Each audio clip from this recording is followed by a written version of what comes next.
Gracias, presidente. Muy buenos días. Precisamente hablando del INE, la semana pasada un vocero del Departamento de Estado de Estados Unidos hacía una defensa a este organismo electoral en México. Decía que había tomado nota de las protestas en defensa de esta organización y decía que instituciones electorales independientes, libres y de influencia política son relevantes en los procesos democráticos. ¿Cómo observa esta declaración de un vocero, un portavoz del Departamento de Estado de Estados Unidos sobre esta defensa que hace del Instituto Nacional Electoral a la luz de la marcha de la semana pasada, presidente? Está bien, es libre de expresarse. Esa es la costumbre que había antes de que se iban a quejar allá a Estados Unidos. Nos van a acusar,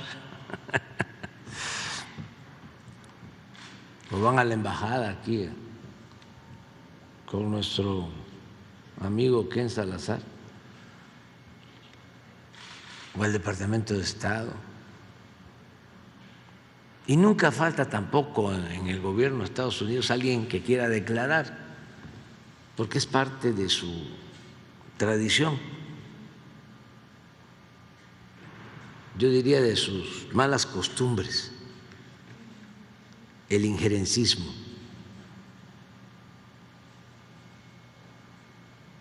Pero tampoco pasa nada. Aquí si el Reforma, imagínense, todo lo que dicen en el Departamento de Estado, las agencias internacionales, son las fuentes de información más socorridas por periódicos conservadores como el Reforma. Pero no pasa nada, nada. ¿Califica esto como una crítica a su propuesta de reforma electoral? Sí, puede ser. Y no está mal la crítica. Solo en las dictaduras no se acepta la crítica, pero en las democracias tiene que haber crítica y se tiene que garantizar el derecho a disentir. Vinieron a México representantes del conservadurismo del mundo y se expresaron libremente. No pasa nada.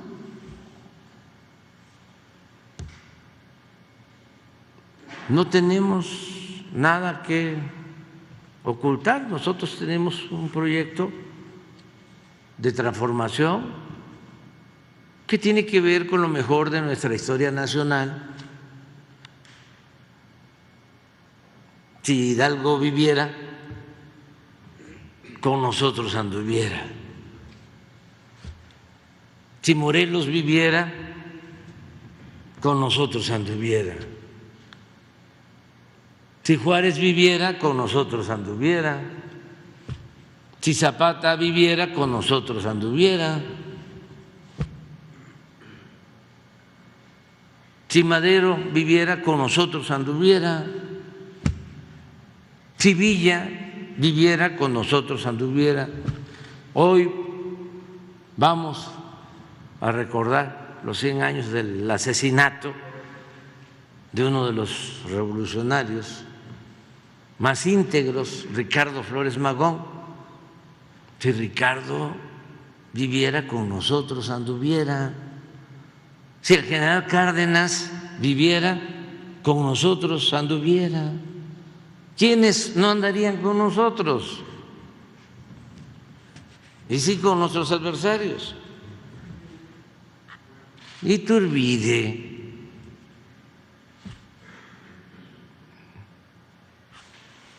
los que fueron a buscar a Maximiliano,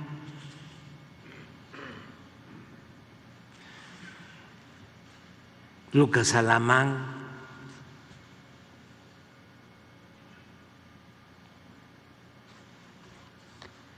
Porfirio Díaz, Huerta, imagínense.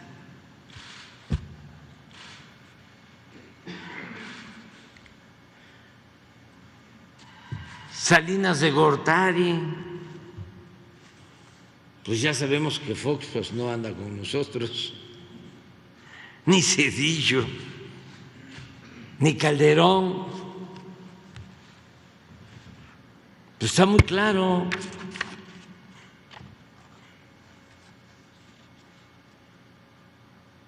Entonces,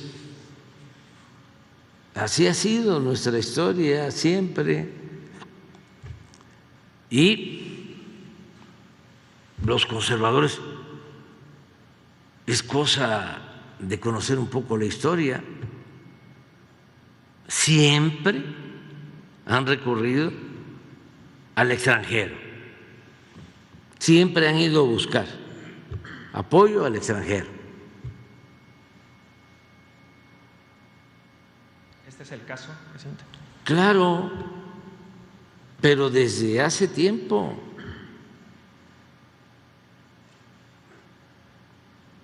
Y no cambian. Imagínense lo que es excomulgar, asesinar, cortarle la cabeza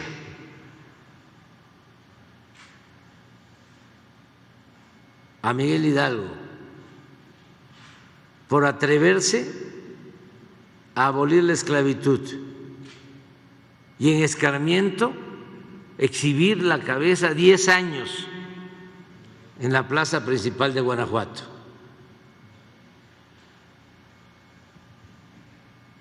Así, no estoy inventando nada. Imagínense lo que significó el que nos quitan la mitad del territorio y van los conservadores a buscar a Santana al exilio.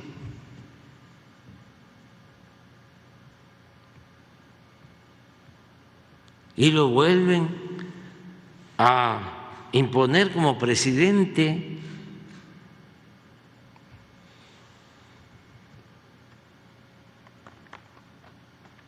Hasta que surge el movimiento liberal para enfrentarlo. Pero los que fueron a Miramar, ¿no tienes ahí la foto? Vamos a verla. Esos mismos de ese pensamiento fueron después, bueno, primero fueron a buscar a Santana, luego fueron a buscar a Maximiliano.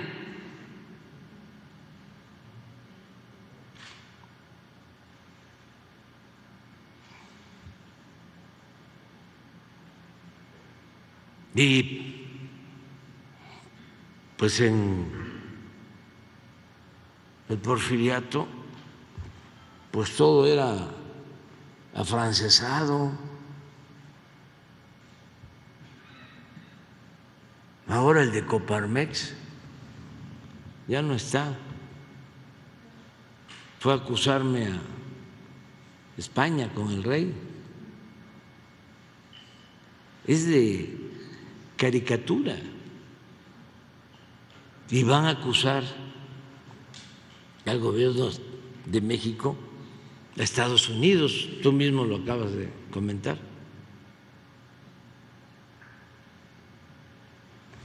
Llevamos muy buena relación con el gobierno de Estados Unidos, con respeto a nuestras soberanías. Y como ellos no saben de eso, porque se acostumbraron a someterse, no saben de un trato igualitario, como lo menciona el presidente Biden, en pie de igualdad.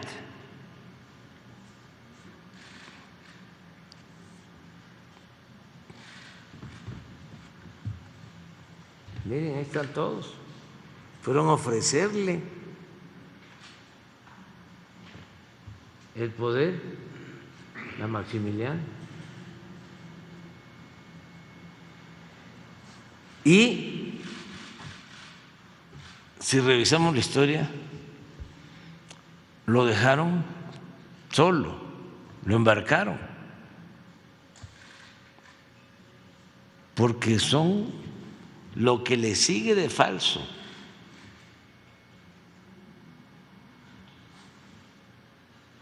Porque querían que Maximiliano, llegando, reformara las leyes que había impulsado el movimiento liberal, las leyes juaristas.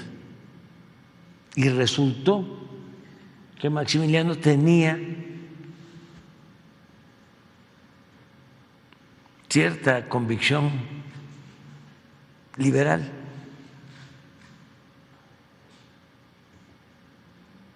Entonces lo abandonaron, como también lo abandonó Napoleón III.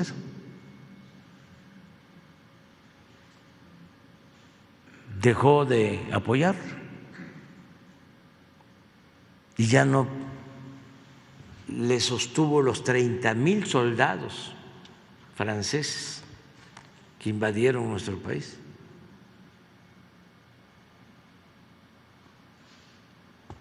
Por eso se fue Carlota a hacer gestiones a Europa y ya no regresó.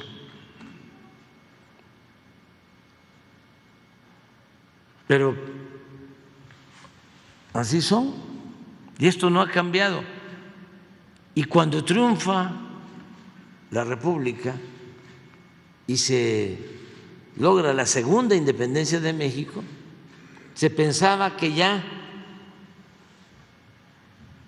no iba a haber conservadurismo, que ya habían desaparecido. Pues no, con Porfirio Díaz, que tenía afanes aristocráticos,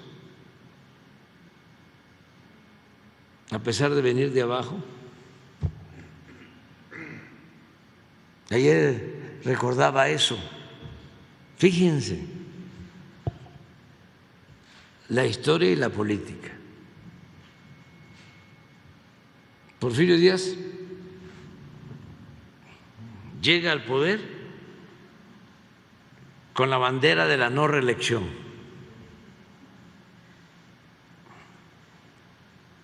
Ya había enfrentado al presidente Juárez con el plan de la Noria. No pudo, acusándolo de reelegirse. Se muere el presidente Juárez y lo sustituye el entonces presidente de la Corte, Sebastián Lerdo de Tejada.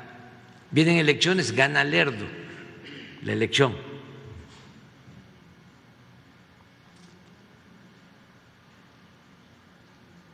Juárez, Lerdo, Iglesias eran de los mejores políticos civilistas de ese tiempo, que les tocó enfrentar la intervención francesa.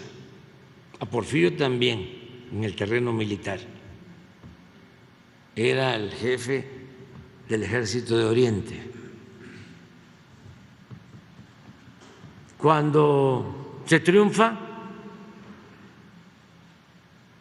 llega Juárez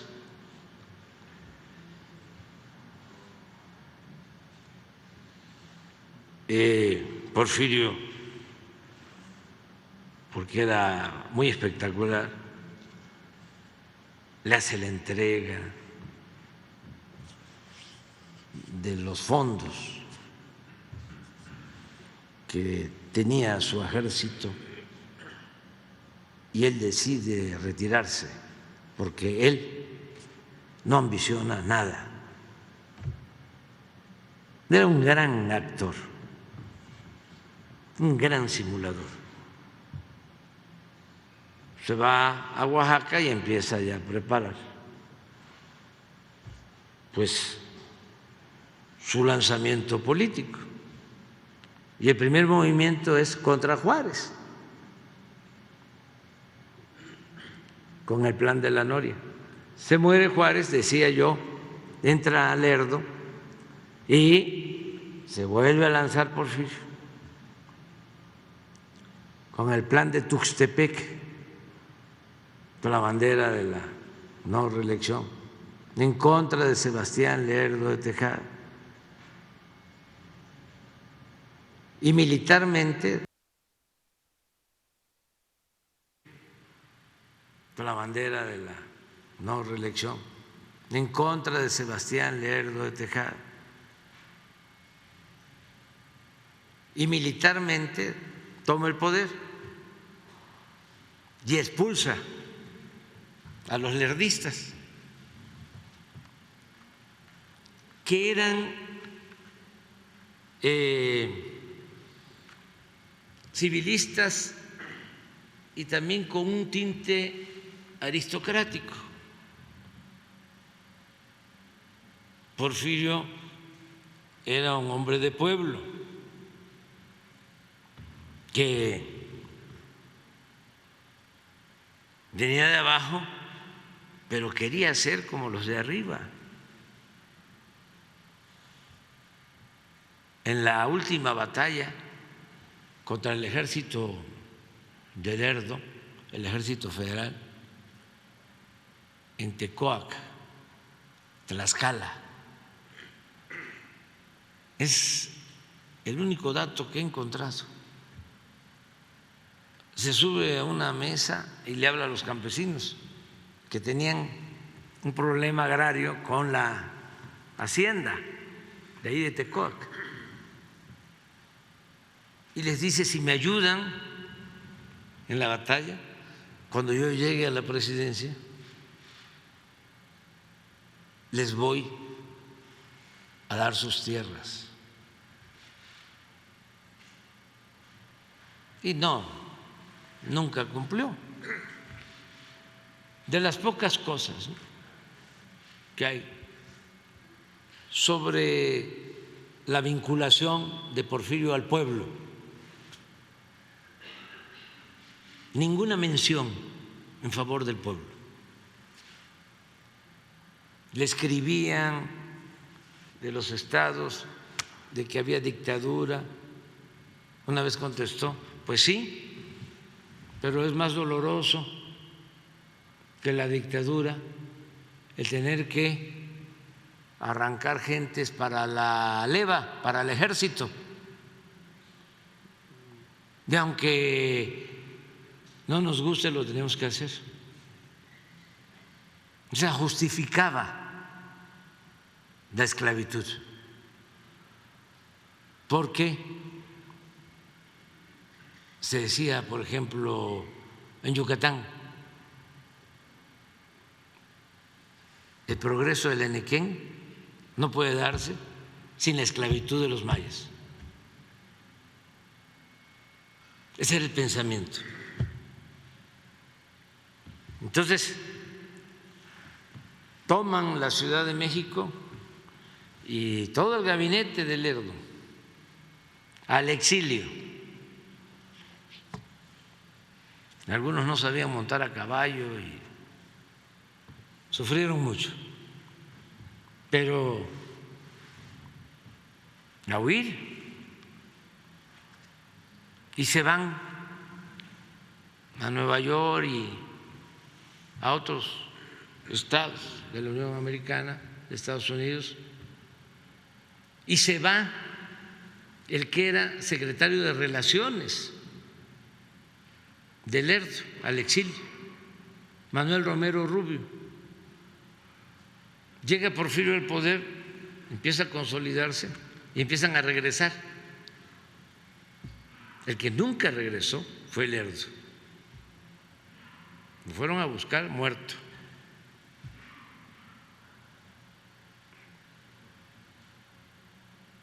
Murió en Nueva York.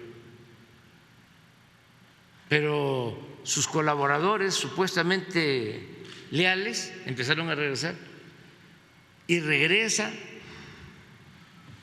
Manuel Romero Rubio,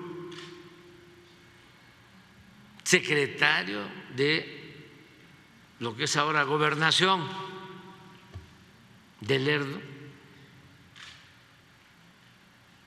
y su hija se casa con Porfirio. Él tenía 52 años, había quedado viudo, y Carmelita 17.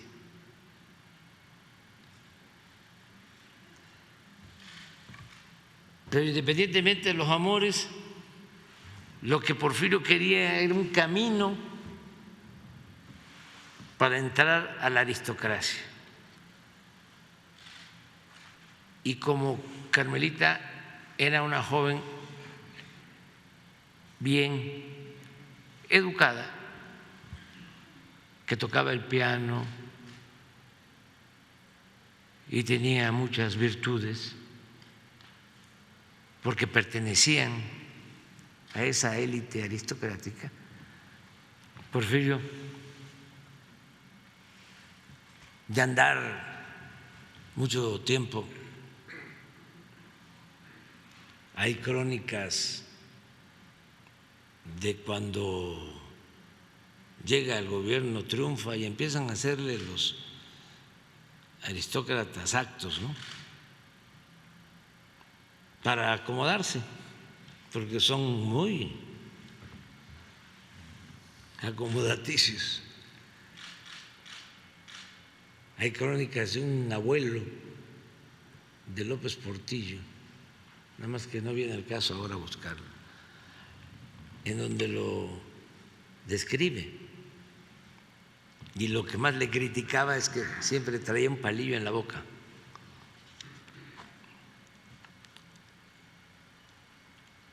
Sin embargo, Carmelita lo pule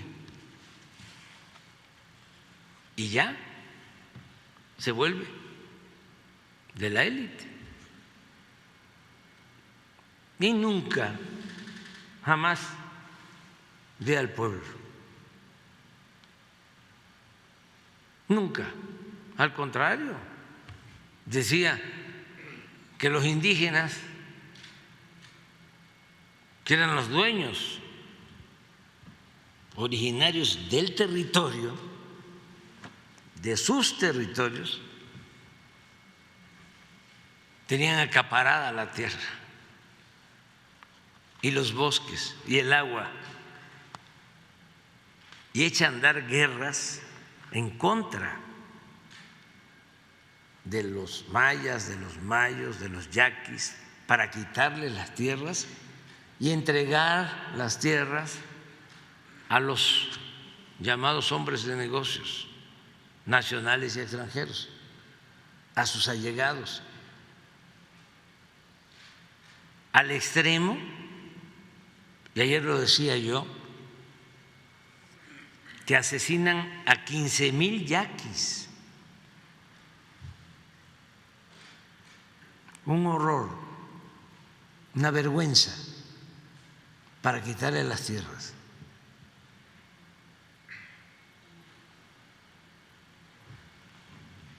Entonces, ese pensamiento, más ayer hablé de las mentiras, de que manejaba las finanzas públicas con mucha honradez y con mucha disciplina. Falso.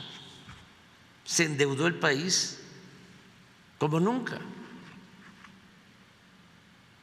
porque rescató, con él empieza lo de el rescate de los potentados al estilo Fobaproa. Se construyen 18,000 kilómetros de vías férreas con concesión y las empresas extranjeras son rescatadas por el gobierno.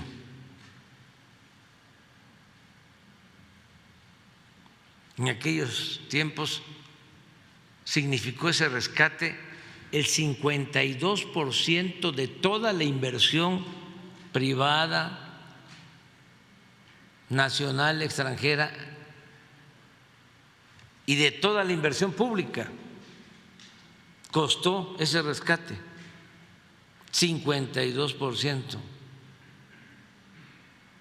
de toda la inversión de los 34 años de dominio porfirista. ¿Y qué creen? ¿Te rescata los ferrocarriles? Y se constituye Ferrocarriles Nacionales de México 2 años antes de la Revolución. Pero los despachadores de los trenes,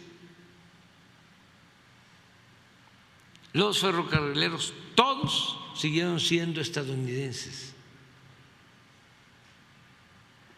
Una vez que ya México había rescatado los ferrocarriles, es hasta que llega Madero que se mexicaniza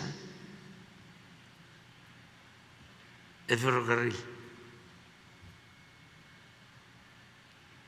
Pues esa mentalidad pues prevalece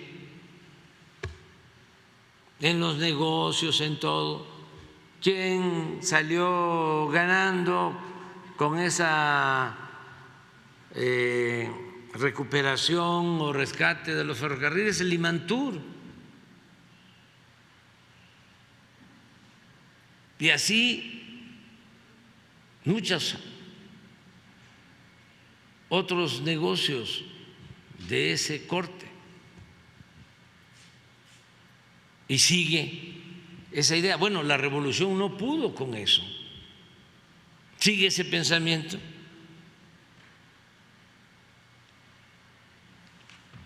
Claro,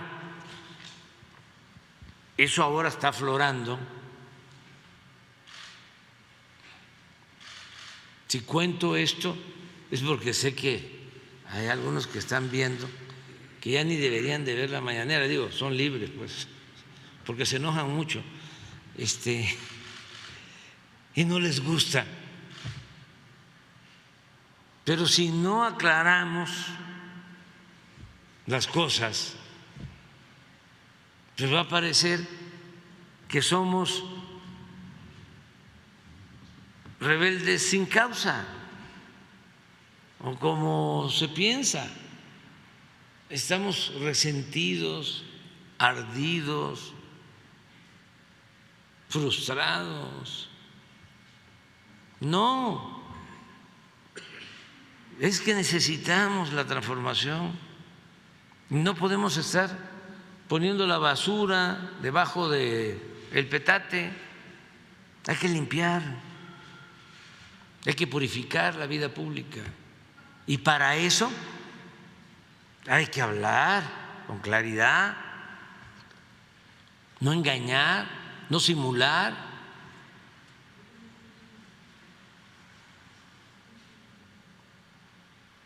Estaba yo viendo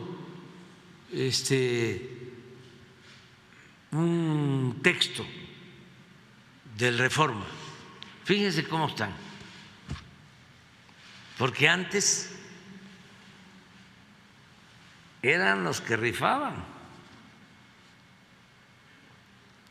eran los que metían el dedo en la boca y le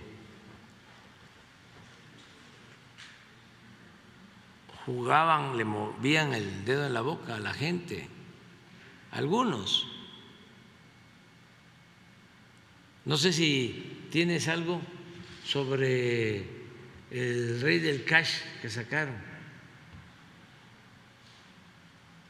de que me enojé porque hicieron la marcha nuestros adversarios y que entonces dijo el rey del cash, ya van a ver, una fábula. Pero están